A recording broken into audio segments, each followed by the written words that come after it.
As long as there have been words, there have been word games. It's part of our DNA and reflects in our works of fiction, from ancient riddle rituals riffed on in The Hobbit to Inigo and Fezzik's rhyming peanuts. But in spite of being steeped in lore, few feel modern in the context of hobby gaming culture, which is where All Play, formerly Board Game Tables, is trying to set their new release, Fiction. Taking heavy inspiration from Wordle in this 1v-all game, one player draws a card and secretly selects a not necessarily thematically linked 5-letter word from a passage in an iconic and uncoincidentally public domain novel, reports to the remaining players one letter that is somewhere in the word, then it's up to the guessers to puzzle it out within the time limit in 10 tries, whichever runs out fastest.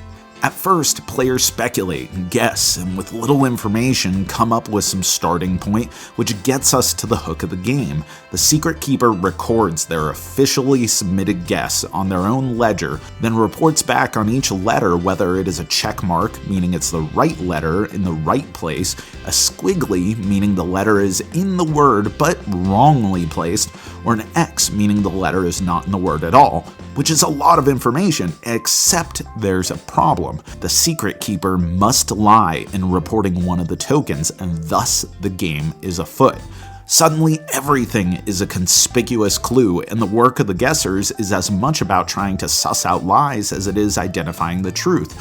Fortunately, 3 times per game, the guessing team can verify one single clue if it is indeed a fact or a dirty, rotten fiction, to which the answer must be honestly given. However, if it's fiction, you don't know necessarily what other token it's supposed to be. It's a game of problem-solving, social deduction, and skullduggery that elevates the classic word-based party game art form to something of modern chewiness, while never stepping outside of the bounds of accessibility that makes these types of games so iconic for family gatherings, where your great-aunt Griselda isn't going to put up with anything more complex than Balderdash.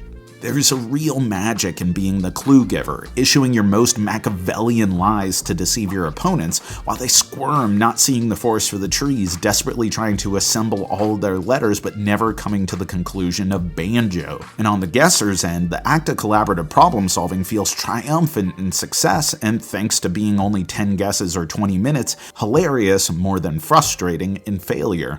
And because of the tidy structure, the game works just as well as a duel of wits between two, though the lack of a team to compensate for your glaring omissions gives the Secret Keeper an advantage. Like most of the recent outings by this publisher, it's a sleek, focused, and sharp box that blends levity and palpable strategic rewards. Fiction has been an instant hit in my gaming group, and I'm certain that Aunt Griselda is going to like it too.